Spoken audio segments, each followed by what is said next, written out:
Bueno, bienvenidos a esta primera mesa del evento titulada La mano invisible de las Big Tech. Yo soy Carlos del Castillo, soy periodista de eldiario.es y, bueno, además del título de esta mesa, La mano invisible de las Big Tech es el título de una magnífica investigación del Centro Latinoamericano de Investigación Periodística, o como ellos también se llaman, el CLIP, más corto. ¿Y por qué es tan importante? ¿Por qué ha sido tan importante esta investigación que ha coordinado el CLIP? Porque solemos hablar de la tecnología en términos abstractos, nos referimos a conceptos como el algoritmo o la nube, pero la investigación ha conseguido llevar eso a tierra, cómo nos afecta a nosotros y al territorio. He hablado de tuberías, de cables, de litros de agua consumidos, de energía y de millones de dólares invertidos en presión política a los gobiernos latinoamericanos. Para daros algunos datos del alcance de la investigación, han sido 9 meses de trabajo, 17 medios de 13 países distintos que han documentado casi 3.000 acciones de influencia de las grandes tecnológicas entre 2012 y 2025. También han rastreado 800 proyectos de ley y más de 300 litigios judiciales en los que se han visto involucradas estas empresas.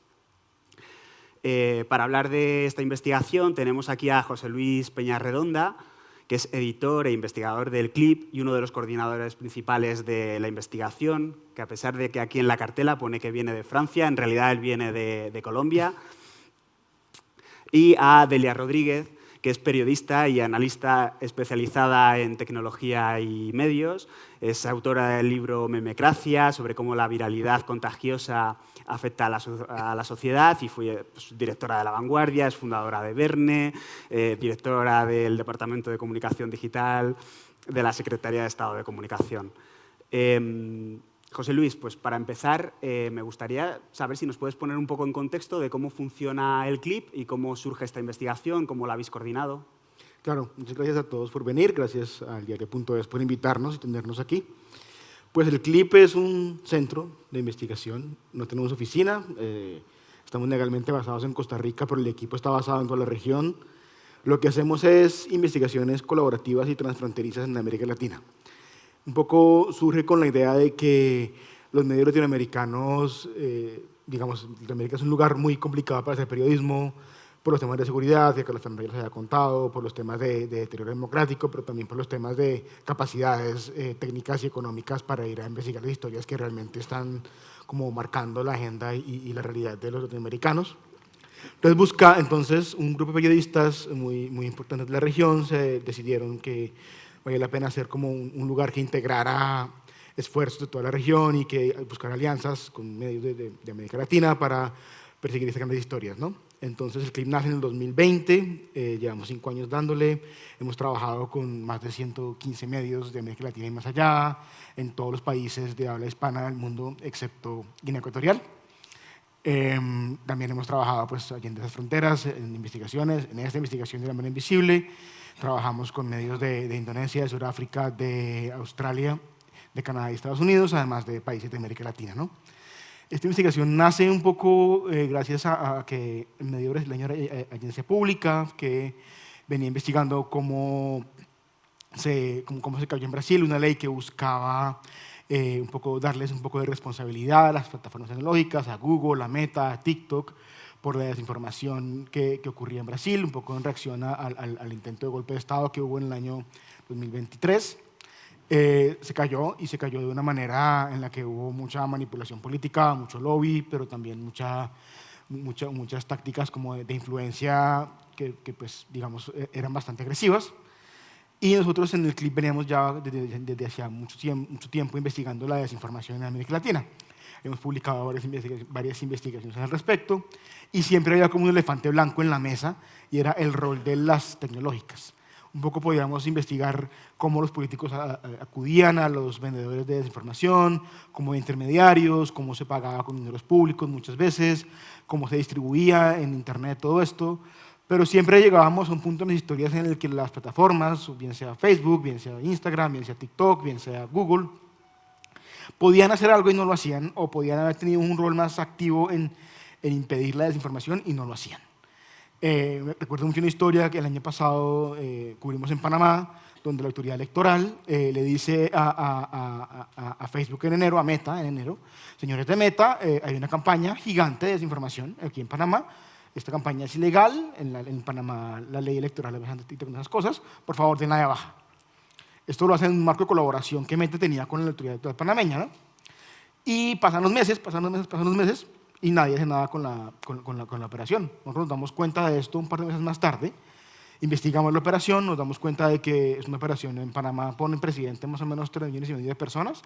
Es una operación que tenía 6 millones de interacciones en redes sociales. O sea, cada votante panameño podía haber visto al menos un video de la operación. Y cuando le preguntamos a Meta: señores, la autoridad electoral les dijo a ustedes hace 4 meses que pararan esto, no hicieron nada, ¿por qué? Silencio total, ¿no? Y esta historia es muy común. Uno ve que en días de elecciones en América Latina la pauta ilegal pulula en YouTube. Uno puede rastrearla incluso a empresas, uno puede ir a la herramienta de búsqueda de publicidad y saber quién paga el aviso y tal. Pero si uno lo puede hacer desde su casa en otro país, ¿por qué no lo puede hacer Google, teniendo mucha más claridad sobre los marcos legales de cada país, ¿no? Entonces uno siempre ve como que las plataformas no, desde nuestro lado, veíamos en el clip que las plataformas no hacían lo que podían hacer. En el lado de la agencia estaban muy metidos en esa investigación de cómo se estaban moviendo para cambiar las leyes en un país, además, donde la regulación tecnológica es uno de los frentes globales más importantes de regulación digital, que es Brasil. Entonces, como que nos juntamos inquietudes y decidimos armar la alianza. La alianza pues tiene los números que escuché, dijo Carlos: 17 medios, 13 países, más o menos unos 80 profesionales, gente periodistas, diseñadores, investigadores, productores y demás. Y al final pues salió este año y para gracia nuestra pues ha generado mucho interés y aquí estoy.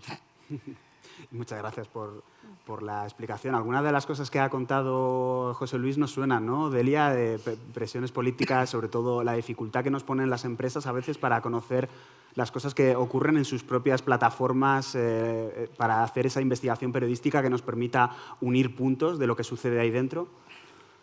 Sí, y además es curioso porque nosotros mismos como periodistas hemos caído muchísimas veces en su propio engaño, ¿no? No hace tanto tiempo Facebook sobredimensionó las cifras de reproducciones de vídeo que le daba a los medios de comunicación para animarlos a crear contenido en vídeo, ¿no? Entonces yo vi redacciones enteras pivotar, cambiar el enfoque de su negocio.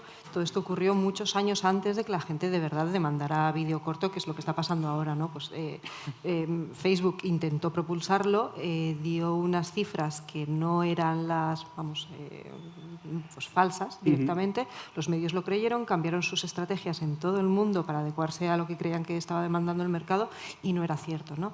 Entonces, esa falta de, pues de conocimiento sobre lo que realmente está pasando en las plataformas es algo a lo que se ha enfrentado pues absolutamente todo el sistema, ¿no? Nos hemos enfrentado los medios, se han enfrentado pues gobiernos de todos los países, todo tipo de organizaciones, pero ni siquiera para lo que fue las propias estrategias de negocio de los medios fueron capaces de llegar a ese conocimiento, ¿no? o de conseguir la verdad. Pues es ahora con todo lo que cuenta José Luis, pues es que no es nada sorprendente, ¿no? Una cosa súper reveladora de la investigación del clip y que a mí me ha llamado muchísimo la atención porque es algo que nos preocupa también mucho en España es el asunto sobre los centros de datos, porque cuando pensamos en la mano invisible de las Big Tech pensamos en las plataformas. Pero también estas plataformas están ancladas a tierra a través de estas infraestructuras que ahora mismo están viviendo una revolución. Hubo una primera etapa de los centros de datos donde los utilizábamos sobre todo para almacenar cosas, almacenar fotos o pequeñas transacciones. Y ahora está habiendo una nueva generación que son centros de datos más potentes, que ya no son cajones, sino que son el cerebro de la máquina, por la inteligencia artificial, ¿no? Es ahí donde se realizan los procesos. Estos centros de datos consumen muchísima más energía porque sus procesos son más demandantes en materia de computación y también consumen más agua. Y se están construyendo también en zonas nuevas, fuera de los polos que eran normalmente los que concentraban estas infraestructuras, que eran sobre todo pues, el norte de Estados Unidos, en el estado de Virginia y en Madrid, en Europa, un polo que se llama los FLAP, Frankfurt, Londres, Ámsterdam y París. Y una de las zonas que está atrayendo estas nuevas infraestructuras pues es América Latina y también, como sabemos, España. Yo quería traer este tema especial de la investigación del CLIP a colación porque este tema afecta directamente al suelo, a la tierra. José Luis, me gustaría que nos explicaras qué está pasando en lugares como Querétaro, en México, o en Cerrillos, en Chile, y por qué es tan difícil saber cuánto consumen, cuánta electricidad, cuánta agua consumen los centros de datos, que es algo que le interesa mucho a las poblaciones locales. Claro. Pues básicamente lo que hay es un gran interés por parte de las tecnológicas por llevar nueva infraestructura de procesamiento de datos, a lugares donde usualmente no estaba. Primero, por temas de localización, es decir, ellos están previendo que haya demanda de estos servicios en América Latina y en otras partes. Y segundo, porque básicamente requieren demasiada escala, es decir, la inteligencia artificial actualmente se decidió pues, en OpenAI y en otros centros como de desarrollo de tecnología, se decidió que la capacidad de cómputo es la variable que iba a definir la capacidad de crecimiento, de capacidad, valga la redundancia, de los modelos de inteligencia artificial. Es decir, entre más capacidad de cómputo, más capacidad del modelo. Eso es un modelo pues, que está hoy rigiendo un poco el crecimiento de la IA, como se hace hoy en el mundo. Y pues, para tener capacidad de cómputo hay que tener pues, centros de datos. Y no hay lugares en el mundo suficientes, al menos en el mundo del norte global, donde puedan poner esa capacidad de cómputo.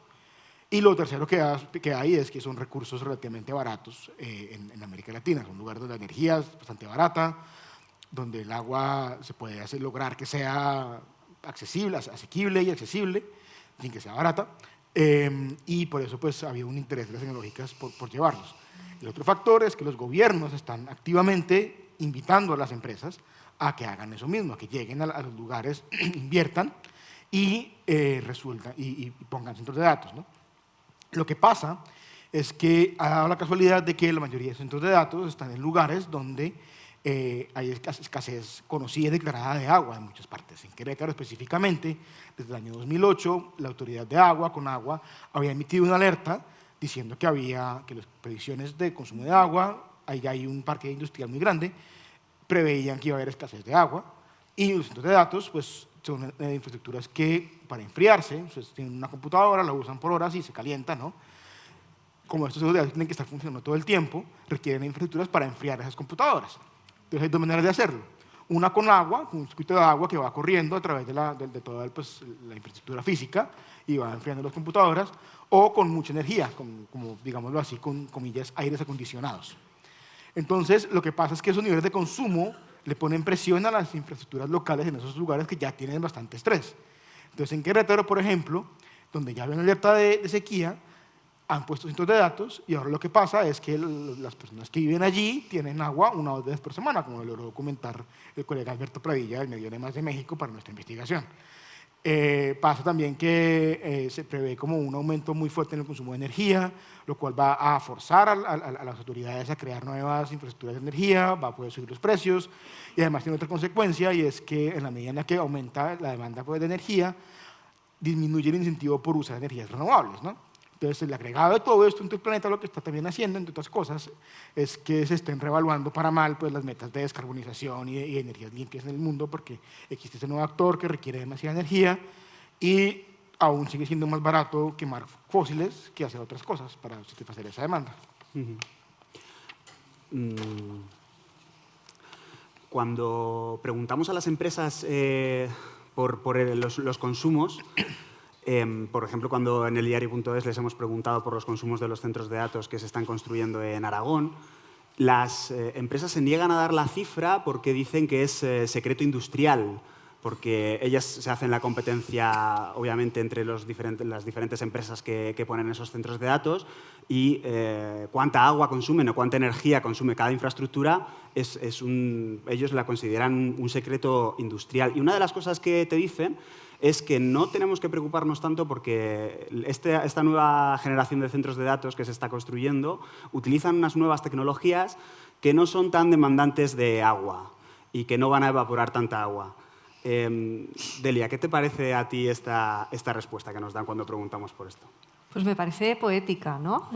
Porque llevamos todo este tiempo hablando de la nube, ¿no? La nube es mágica, nuestros datos están en la nube, es una cosa que está por ahí, ¿no? Luego resulta que esto está en Virginia, que la gente en Virginia está pasando canutas, o sea, que está en una serie de sitios con un impacto muy claro y que no es la nube de vapor de agua, o sea, es cemento, son metales, o sea, son cosas muy físicas, ¿no? Entonces, esto de decir, no, que si casi no consume agua, ¿no? Como volver a hacerlo, a convertirlo en algo etéreo, me parece, bueno, pues un intento de poesía que no tiene nada que ver con la realidad, ¿no? Y, a ver, es cierto que ellos intentan conservar su secreto industrial, pero también es cierto que cuando tú intentas crear 30 centros de datos en Aragón, pues tienes que aprobar una serie de planes ambientales, tienes que pasar una serie de burocracias y de papeleos y de hacer unas previsiones, ¿no? Entonces, estas previsiones, ellos mismos, o sea, el cálculo es bueno, que se va a duplicar la demanda energética de Aragón, o sea, vamos a tener 2 Aragones. Y sobre el agua no está tan... Es cierto que no está tan claro, pero bueno, ya están rectificando, ¿no? Incluso previsiones previas de Amazon sobre su consumo de agua las han rectificado. Porque dicen, bueno, es que hay sequía, entonces que no, vamos a conseguir en realidad un 48% más de lo que habíamos calculado, ¿no? ¿Cómo lo han calculado? No lo sé. Pero vuelvo a lo del principio, no nos podemos acabar de fiar de los datos que nos dan, porque bueno, esto es como en literatura, es un narrador no fiable al que hay que, bueno, pues, al que hay que seguir y al que hay que fiscalizar. Sobre todo porque además, como decías al principio, no es casualidad tampoco que estemos viendo otra nueva expansión de los centros de datos a lugares alternativos, sino que es que estas zonas, como Virginia o los FLAP, ya están muy congestionadas, ya tienen a veces una sociedad civil que se conoce a los centros de datos y que estamos viendo protestas para impedir que se construyan más centros de datos en esas zonas. Son protestas que también está habiendo en algunos lugares de América Latina, ¿no? José Sí, Luis. en Chile específicamente un movimiento ciudadano logró hacer algo que parece muy loco en América Latina y es impedir la construcción de un centro de datos de Google justamente en Cerrillos. Lo que hicieron fue mirar los documentos, entender los documentos de gestión ambiental y ver las verdaderas necesidades de agua y energía que estaban previendo, ¿no? Y con eso fueron a una corte y miraron unas irregularidades y lograron pues, parar el centro de datos, ¿no? En Brasil, la reportería de una colega que no hace parte de la alianza, Laís Martins de The Intercept, también mostró que están buscando hacer lo mismo, pero ella se lamenta pues, que básicamente lo que pasa cuando en una localidad decide que no va a permitir un centro de datos es que se van al siguiente, ¿no? Se van al siguiente. Y allá usan una palabra muy, muy triste para definir esos territorios, lo llaman zonas de sacrificio, zonas donde es como tierra que se va a echar a perder para que haya un centro de datos. Y estas peleas van a menudo a la justicia, a altas cortes. En Brasil, una corte acaba de aprobar el centro de TikTok justamente en una comunidad indígena, lo cual pues, fue una decisión muy polémica, fue un poco el caso que llevó este problema como a la gran recuperación pública en Brasil y en otras partes. Uno ya comienza a ver que la gente habla más de esto. Y otra consecuencia que han tenido estos movimientos es que los gobiernos, en lugar como de buscar más transparencia, al menos en América Latina, hacen lo contrario. La colega Francisca Skognic, justo cuando estamos investigando esto, se dio cuenta de que Chile, en alguna provisión por allí escondida, había acabado con el requerimiento de los posibles constructores de centros de datos de pedir manifiestos de impacto ambiental. Es decir, el documento en el que dice, nosotros creemos que esto consume tanta cantidad de agua, tanta cantidad de energía, va a emitir esta cantidad de CO2, recursos, basuras, en fin. Esos manifiestos que eran obligatorios y que eran como el arma con las que las comunidades peleaban, ya no son obligatorios en Chile. Francisca se dio cuenta de que eso estaba por ahí escondido en alguna provisión, lo publicó inclusive antes de hacer la investigación, y un poco esa es la base con la que nosotros terminamos viendo cómo hay todo un tinglado de nuevo para que los gobiernos le hagan las cosas más fáciles y en palabras de la ministra Isiana Echeverry, que ahora sale, o ya salió pues desde ser ministra, pero ahora el gobierno en el que ella hace parte va a terminar, de que los centros sean como plug and play, como el que coge y compra una fritura de aire y la conecta a la corriente y enciende. Es muy interesante esto que cuentas, José Luis, porque además nos sirve un poco para sacar el debate de los centros de datos y hablar de cómo estas empresas consiguen modificar leyes a su favor, ¿no? Introducir a veces enmiendas que cambian prácticamente el sentido de la ley y les permiten continuar con su negocio sin tantas dificultades. Un poco esa fontanería del poder. Es una cosa en la que vosotros en la investigación del clip pues, también habéis profundizado mucho. Me ha llamado a mí, por ejemplo, mucho la atención el caso de Colombia, donde pues, bueno, el lobby de estas grandes tecnológicas logró diluir la ley de salud mental, cambiando la regulación, y la educación, argumentando bueno, pues, libertad de expresión, ¿no? Y también impidieron aprobar una protección especial para los niños en redes sociales. Esto no solo pasa, ni muchísimo menos, en América Latina, sino que también está pasando en Europa. El sector de las grandes tecnológicas es el que más gasta en lobby con diferencia. En el último año fueron 150 millones de euros. En Bruselas hay más lobistas de las grandes tecnológicas que eurodiputados. Quería preguntarte, Delia, ¿crees que estamos viendo una captura del regulador con esa gran potencia de lobby que están desplegando estas grandes tecnológicas? ¿Y qué crees que están protegiendo exactamente con esos 150 millones de euros o con esas operaciones de influencia en América Latina? A ver, es que las empresas tecnológicas son las empresas más poderosas del mundo. O sea, tú coges las 10 empresas más capitalizadas de bolsa y ahí están todas ellas. Eso es algo que ha ocurrido en los últimos 20 y pocos años, ¿no? Es algo relativamente reciente. Entonces, estamos viendo una cantidad de poder acumulado en tan pocas manos y con tan pocos controles absolutamente descomunal, ¿no? Todo esto que estamos hablando, de los centros de datos, del lobby, estamos hablando de una nueva forma de colonialismo tecnológico que hay que vigilar, ¿no? Es decir, lo que pasa que ahora el poder no es el de los estados o los estados europeos o los que sea, sino es un poder concentrado en unas pocas empresas, ¿no? Que ahora, en los últimos años, hemos visto cómo, ya después de la segunda investidura de Trump, cómo las caretas se quitaban y se veía cómo eran bueno, pues estrategias alineadas, ¿no? Como el poder político y el poder empresarial en Estados Unidos iban de la mano, cosa que en los años anteriores pues, bueno, era un poco más disimulado, pero lo que estamos viendo son los intentos de la industria más poderosa del mundo por mantener su dominio y por consolidarlo.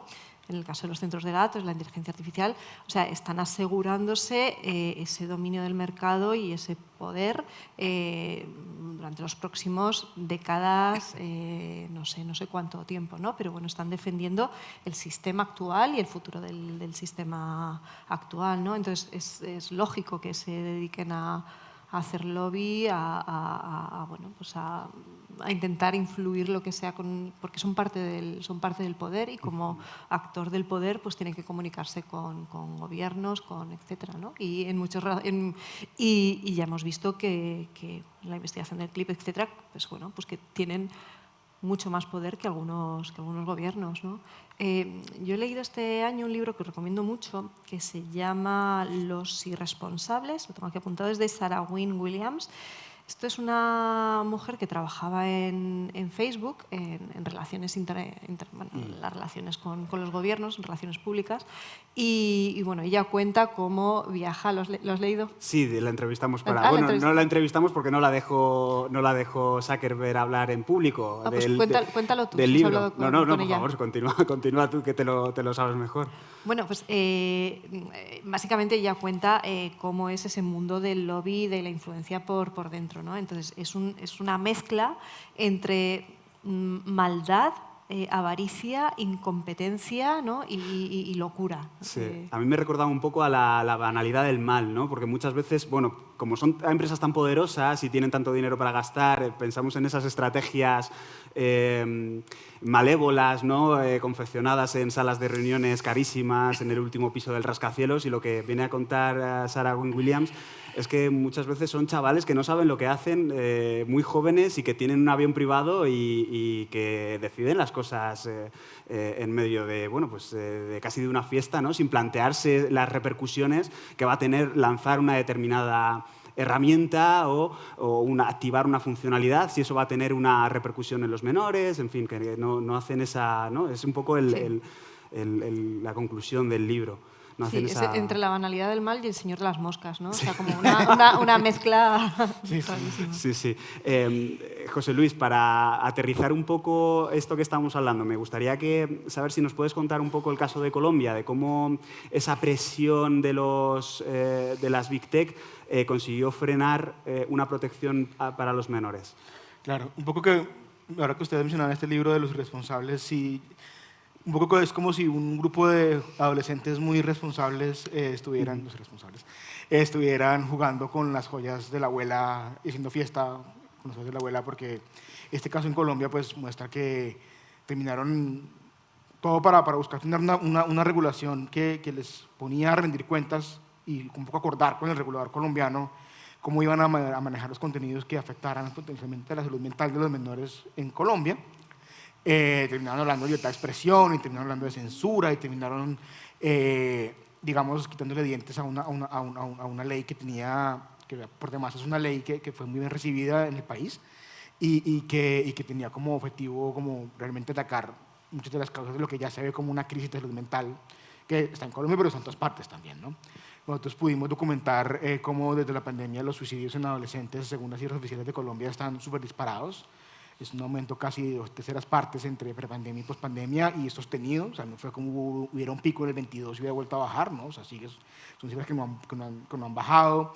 Hablamos con personas que tienen una clínica en Bogotá, que es una clínica muy conocida de salud mental, que abrió porque tenía parte de su plan de crecimiento era abrir una sala para adolescentes, tenía 12 camas y esperaban llenarlas en 3 meses y llenaron en 2 semanas. Y tuvieron que abrir otras 12 camas y uno habla con los médicos de allí y queda muy claro como parte de es decir, ellos son muy serios en decir no es sencillo decir que porque usted se lo pasa 8 horas al día en TikTok se va a volver loco, no, eso no es tan así. Pero en procesos, en diagnósticos de salud mental, parte de lo que se quiere es eliminar los estresores de las personas, ¿no? Y la reacción que le genera ver 8 horas de videos de TikTok, además videos aspiracionales, videos, ni siquiera hablamos de videos violentos ni de videos con contenido explícitamente dañino, sino contenidos de todos los días que generan estrés en los adolescentes, generan inquietud económica, inquietud, yo no me veo tan bonito o tan bonita como esa persona, no tengo tanta plata, mi vida no es tan brillante y luminosa como la de esas personas, no tengo los mismos músculos, en fin. Eso genera estrés, y ese estrés que genera esa clase de contenido lo que termina haciendo es agravando los cuadros de salud mental. Hablamos con pacientes, hablamos con personas que han investigado cómo los menores de edad en Colombia pues, consumen tecnología. Y un poco el diagnóstico es ese, como que hay un factor ahí que es mucho más complejo de decir, como que no es una línea causal que podamos decir ahora que exista, pero sí hay mucha inquietud entre los profesionales por las repercusiones que tiene ese contenido en la salud mental. Entonces lo que la ley buscaba era que las tecnológicas se sentaran con el regulador a acordar unas reglas y que el regulador pudiera hacerlas cumplir, lo que significa que pudiera funcionar las tecnológicas. En Colombia las leyes se aprobaron en 4 debates, pasaron 3 debates, nadie se dio cuenta de esto. En el 4º debate hubo como una emergencia, como 4 banderas rojas en estos mundillos de la regulación tecnológica en Colombia, y hicieron una campaña bastante, digámoslo así, chapucera, grosera, en el sentido en el que dejó muchos rastros, por eso pudimos hacer la historia justamente, en la que lograron, argumentando que era un acto de censura, que era un acto contra la libertad de expresión, y muchas otras cosas más, pues que la ley no tuviera esa parte que obligaba a las tecnológicas como a responder por esto, ¿no? Es inusual que el lobby sea tan evidente, porque normalmente es mucho más sofisticado, es mucho más soterrado, pero bueno, pues digo afortunadamente para nosotros los periodistas, en este caso, todo pasó en 2 semanas, no tuvieron suficiente cuidado, se movieron de una manera inicialmente agresiva y dejaron muchos rastros que pudimos rastrear. Ese es súper buen ejemplo porque o sea, es cierto que o sea, tú cuando conectas a millones de personas, ¿no? y o sea, pasan cosas que no tienes previstas, ¿no? O sea, por ejemplo, los adolescentes que son tan sensibles a la comparación social, pues bueno, les puede volver un poco la cabeza del revés y tener una serie de consecuencias, ¿no? O sea, eso es hasta cierto punto imprevisible, ¿no? El problema es que ellos tienen los datos y han limitado el acceso a los científicos sociales y saben perfectamente, porque tienen ellos los equipos en casa, saben que eso pasa y saben cómo ocurre, saben cómo evitarlo y tienen también un larguísimo historial de evitar que esos datos se conozcan y de ocultarlos y de no compartirlos y de no permitir el acceso a otros científicos, ¿no? Entonces, si a esa mala fe, ese deseo de hacer lo que sea para que el negocio continúe, le unes esa capa de lobby más o menos cutre, o sea, deliberadamente, o sea, están haciendo cosas que dañan a la sociedad, ¿no? Entonces... Sí, es un poco como, es decir, creo que nadie quiere decir que vemos los centros de datos privados en las redes sociales, pero son discusiones que tienen que ser mucho más abiertas y públicas y que tienen muchos más stakeholders, como lo llamaban en Estados Unidos, de los que tienen hoy. Es decir, de estos temas hablan las tecnológicas, habla algún congresista que está enterado, habla algún periodista que está enterado, habla de América Latina y más o menos ya está, ¿no? Los padres de familias recién están entrando, las personas cuyos trabajos están amenazados, hablo de los artistas, hablo de los locutores, hablo de toda la gente cuyo trabajo está en la primera línea, de los que van a perder su trabajo por la IA, poco hablan. Los educadores hablan mucho entre ellos y uno les pregunta y básicamente se desbocan y te cuentan todas tus penas con la tecnología, pero ¿hablan con el Congreso? ¿Hablan con el gobierno? ¿El Ministerio de Educación está jugando ahí o no? Entonces, como que un poco, en el fondo, lo que queríamos nosotros era abrir esas discusiones, contar cómo las están cerrando, contar cómo hay un juego de poder para que unos hablen y otros no, y a partir de ahí, realmente, que la discusión sobre la tecnología sea pública y sea abierta, y así como duramos 40 años para saber qué hacer con el tabaco, podamos hoy tener una discusión abierta con todo el mundo para saber qué hacer con la tecnología. Sí. Además, es muy posible que en España estemos a punto de ver algo así, porque no sé si sabéis que hay un proyecto de ley que está empezando ahora su tramitación en el Congreso que pide, entre otras cosas, subir la edad mínima de uso de las redes sociales de los 14 a los 16. Os anticipo que vamos a ver algunas de las cosas que han visto en Colombia en relación a ese proyecto. Pero para seguir avanzando en la investigación del clip, no quedarnos solo en este tema, hay otro dato bastante fuerte que habéis sacado a la luz. Son 59 casos de puerta giratoria. Hablábamos antes de que muchas veces los CEOs, las cúpulas directivas de estas grandes empresas, pues son muy jóvenes y hay veces que toman decisiones irresponsables. Bueno, pues quizás una de las formas para las que hacen que se note menos es que fichan a expolíticos para ayudarles en su relación con los gobiernos, ¿no? Y nos lo ponen tan fácil que hoy mismo OpenAI, la desarrolladora de ChatGPT, acaba de fichar a un exministro de Hacienda británico, a George Osborne, para que se dedique justamente a esa labor, para que intente empujar a los gobiernos de todo el mundo a que construyan centros de datos y les surtan de la energía necesaria. Vosotros habéis documentado estos 59 datos, José Luis. No sé si nos puedes hablar un poco del impacto que tienen ese tipo de fichajes. Pues 59 es un número que pudimos documentar, pero seguro son muchos más. Digamos que eso ocurre por varias razones. Una es que las empresas pagan más, ¿no? Y un poco cuando uno habla con funcionarios que están saliendo del gobierno o directamente exfuncionarios, lo que uno ve es que pues, es un poco el sueño de ellos, como que yo quiero... Hay un reto intelectual allí en poner el conocimiento de asuntos públicos y de política pública al servicio de alguien más que no sea un gobierno, sin las presiones que implica trabajar para un gobierno, pues, que es afiliarse con un partido político o jugar el juego de la política.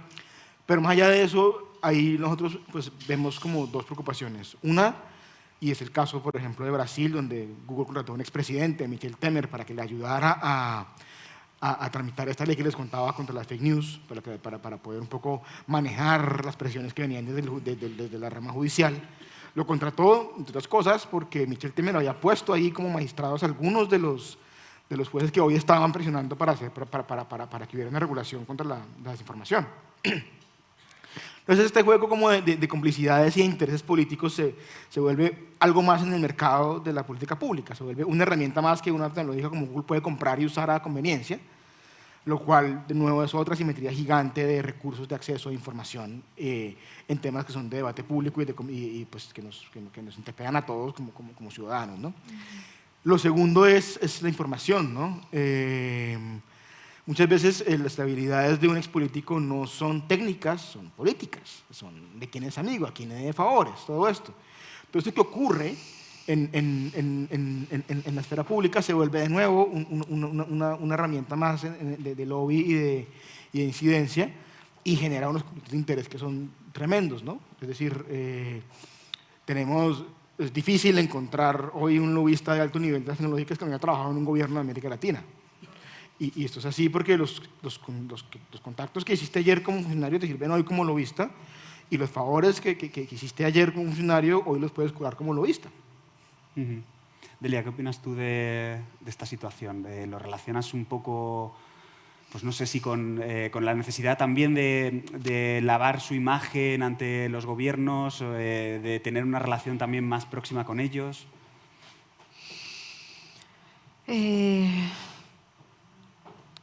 Creo que es la evolución natural de las cosas, ¿no? Porque es algo que no nos sorprendía en este tipo de puertas giratorias con otro tipo de grandes empresas energéticas, etcétera, y simplemente es la evolución natural del sistema. Son las viejas, ¿no? Como los viejos métodos de siempre. Sí, nuevas tecnologías, pero las tácticas de siempre. Sí, aplicados a nuevas empresas. No veo grandes novedades. O sea, justo esto me parece lo que sigue los esquemas más tradicionales. Bueno, que también dice mucho, ¿no? de cómo está cayendo un poco esa, o debería caer esa imagen que tenemos a veces de las grandes tecnológicas como disruptoras, que vienen a cambiar el mundo, ¿no? De esta primera etapa de la digitalización. Sí, o sea, a mí me interesan mucho las metáforas de la tecnología porque creo que gracias a ellas bueno, pues han pasado cosas que no deberían haber pasado, ¿no? Hemos hablado de la nube, ¿no? La idea de que los datos son algo etéreo, inocuo y que no tiene ningún tipo de impacto ambiental y que ni siquiera es físico, ¿no? Pasó también con las aplicaciones, ¿no? No, es que esto es una aplicación, ¿no? Airbnb es una aplicación, Globo es una aplicación. No son aplicaciones, son empresas que han venido a disrumpir mercados que estaban muy regulados como el de la hostelería o como el del reparto a domicilio, o sea, con la metáfora de es una aplicación, es algo digital, es algo nuevo, innovador, realmente lo que han hecho ha sido aprovechar agujeros legislativos, meterse por donde han podido, ganar tiempo, poner a sus lobbies, ¿no? Y a sus reguladores a trabajar, y cuando ya los gobiernos se han dado cuenta, ostras, es demasiado tarde. Esta semana, ¿no? se estaba aprobando la multa de consumo de Airbnb por hacer algo que no tenían que haber hecho desde el principio, ¿no? Que es publicitar alojamientos sin autorización. Entonces, todas estas metáforas de la innovación son muy peligrosas. Igual que la misma idea de los gurús tecnológicos y de los innovadores, ¿no? Pues estos chavales geniales, también casi inofensivos, como no muy hábiles socialmente. No, bueno, perdona, el señor Mark Zuckerberg es uno de los empresarios más poderosos del mundo. O sea, tenemos que empezar a verlo de otra manera, ¿no? Estas metáforas que nos han ayudado a entender la tecnología creo que ahora mismo juegan en contra de nosotros. Pues justo quería preguntaros también si os preocupa el uso de estas metáforas ahora con la nueva revolución tecnológica que es la inteligencia artificial y que quizás pues con este ansia, ¿no? de los política también, de no quedarse atrás en la nueva revolución, el FOMO, ¿no? Fear of Missing Out, estemos viendo pues, nuevas concesiones a las tecnológicas en cuanto a esta tecnología, en cuanto a no poner tantos controles. Bueno, acabamos de ver cómo la Comisión Europea la semana pasada propone diluir algunas de las protecciones que se habían aprobado en la Ley de Inteligencia Artificial. No sé cómo veis este tema. Pues un poco uno tiene que entender una cosa cuando está hablando de la industria tecnológica y es que vive de la emoción, vive de lo que llaman los gringos el hype. como que es esta emoción por lo que viene, por lo próximo, por no perdérselo, por no quedarse atrás. Porque ustedes se pueden a pensar en la tecnología de consumo que usamos todos, podríamos tener el mismo celular de hace 5 años, la misma computadora de hace 5 años, hacemos más o menos lo mismo, ¿sí? Pero un poco para seguir consumiendo, tienen que crearnos una necesidad que puede ser artificial.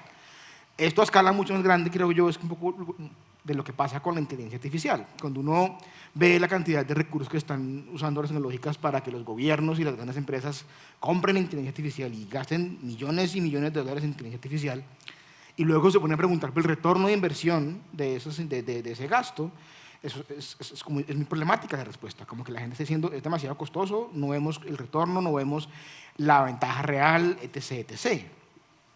Entonces, un poco a los gobiernos les pasa lo mismo, y hay un caso que conocí hace poco que me parece muy revelador de cómo lo que están intentando y logrando las tecnológicas es un poco moldear la forma de pensar al fin de quienes toman estas decisiones.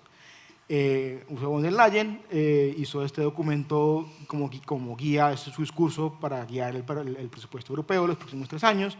Ella ahí dice que ella cree que la que se llama inteligencia artificial general, que es una inteligencia artificial que no está creada para un único propósito, sino que tiene más como la mente humana que puede resolver diferentes tipos de problemas, está próxima a llegar en los próximos 3 años, ¿no? Entonces, un activista, un chico indio que vive en Alemania, le preguntó vía petición de información cuál es la fuente de su afirmación, ¿no? ¿Usted de dónde saca que esto es así, no? Y ella cita a un libro de un personaje llamado Darío Amodei, que fue uno de los primeros, digamos, ingenieros de OpenAI, creo que fue cofundador. Después se peleó con Sam Altman, montó Anthropic, que es la empresa que tiene otro modelo que se llama Claude, y es considerado como uno de los principales llamados así aceleracionistas de la inteligencia artificial, que es una de las personas que cree que hay que hacer esto rápido, que hay que llegar a ese punto que se llama inteligencia artificial muy rápido, porque los beneficios van a ser, según ellos, astronómicos, ¿no? Hay muchos académicos, muchas personas que podían haber dicho cosas distintas, y uno piensa que el rol de un representante público es ponderar diferentes visiones que hay y llegar a una decisión más o menos colectiva, ¿no? Pero quien le habla al oído, o quien lee a esta señora, o quien decide creerle, es un ejecutivo de Silicon Valley, ¿no? Y eso es la von der Leyen, que está peleada que supuestamente está banderada de la Unión Europea, y la Unión Europea está en una posición muy complicada geopolítica con Estados Unidos ahora mismo, y esto es una cola larguísima que le sigue a todo esto, ¿no? Entonces, al final se trata de quién está cogiendo la mano a los que escriben las leyes. Es un poco la pregunta que queremos responder. ¿Tú quieres añadir algo, Delia, sobre esto? ¿Sobre inteligencia artificial? No, pero bueno, cogiendo el testigo de lo que comentaba José Luis, o sea, al final tenemos un poco que estamos hablando de que controlan el agua, controlan la energía, meten mano a las leyes a través del lobby, y ahora participan también un poco en esa gestión estatal de los recursos a través de las infraestructuras de IA. ¿Qué soberanía nos queda a los estados, a los ciudadanos en esta situación? Toma, para cerrar la mesa, ¿qué te parece? 2 minutos y medio para hacer el... No, yo estoy acordando mucho de un término que estuvo de moda hace unos años, luego se olvidó y ahora ha vuelto, que es tecnofeudalismo, ¿no? Entonces, yo he hecho cuentas y yo uso inteligencia artificial para trabajar algunas cuestiones, y les estoy pagando 20, 30, 40, 50, unos 70 y tantos euros al mes. Y digo, anda, esta gente que me está quitando el trabajo, además les estoy pagando por ello. Y todo además está ocurriendo como de una forma cutre, ¿no? Porque es cierto que no sabemos si va a llegar la inteligencia artificial general o no, hay cosas que funcionan muy bien, cosas que funcionan muy mal, pero lo que importa es que todo el mundo está actuando como si, ¿no? Actúan como si todo esto fuera real, con lo cual los efectos acaban siendo reales, ¿no? O sea, da igual que vivas una fantasía, porque si el efecto real lo es, ¿no? Entonces, hay despidos, no sé, oficios como la traducción están en una crisis ya galopante. O sea, estamos ya metidos como en este apocalipsis un poco cutre, ¿no? Que no acaba de funcionar bien. Entonces, yo, la verdad que me parece que vamos a tener que cambiar el nombre al sistema, porque ¿no? Tienes esas paradojas de os estoy pagando para que me hagáis esto, ¿no? Y luego eso añadido a la situación económica general, que no es ajena a esto, porque si las mayores empresas del mundo deciden que su dinero lo invierten en esto y no en otras cosas, pues está cambiando pues la redistribución de la riqueza en general, el trabajo de las personas, lo que estamos concentrados como sociedad. Entonces, unido a una situación económica que no está siendo boyante, a una crisis, a la inflación, al precio de la vivienda en todo el mundo, a mí me preocupa muchísimo la inteligencia artificial en el contexto de lo que está pasando, ¿no? Como una piedra más de un nuevo mundo que se está construyendo, ¿no? Como que empezó a construirse en esta primera década de siglo que estamos cerrando ahora, ¿no? y en la que conformó este nuevo sistema basado en el poder de las plataformas y qué está pasando ahora, ¿no? O sea, qué hemos construido que nos vamos a dar cuenta en las próximas décadas de lo que hemos hecho, ¿no? Entonces, me preocupa mucho como parte de ese futuro que no está muy claro, pero bueno, si nos fijamos en lo que ha ocurrido en estos últimos 25 años, pues tenemos alguna pista y no tiene muy buena pinta. Sí, pero me gusta bastante esto que comentabas de hay que cambiar el lenguaje. Pues hemos tocado aquí algunas de las cosas, por ejemplo, de la nube, hemos hablado un poco. Y me gusta porque el lenguaje también es parte de la mano invisible de las Big Tech, ¿no? Controlar el discurso. Así que, bueno, pues con esto creo que vamos a dar por terminada la mesa, que ya nos hemos pasado un poco de tiempo. Espero que os haya parecido interesante y os dejamos con la entrevista de Juan Luis Sánchez a Carlos Eduardo Huertas, que es el director de Conectas. Muchas gracias.